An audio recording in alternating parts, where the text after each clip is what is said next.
Hey everyone, Dr. Alibhai here. I'm going to show you a great mobility exercise for your shoulder. Sometimes we can get a really achy shoulder and it's so painful we have difficulty moving it. A great way to offload your shoulder and get some relief is to move it in some pain-free ranges of motion.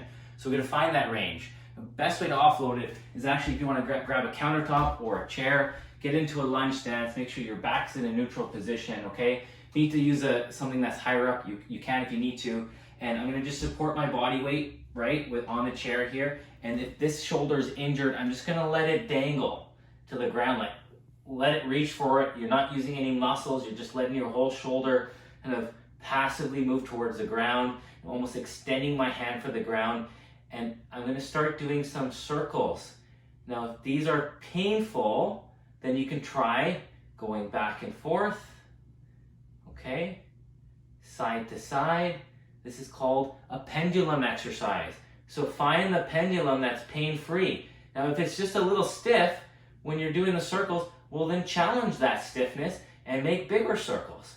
And as your shoulder improves, you'll be able to make even bigger ones. Try the other direction.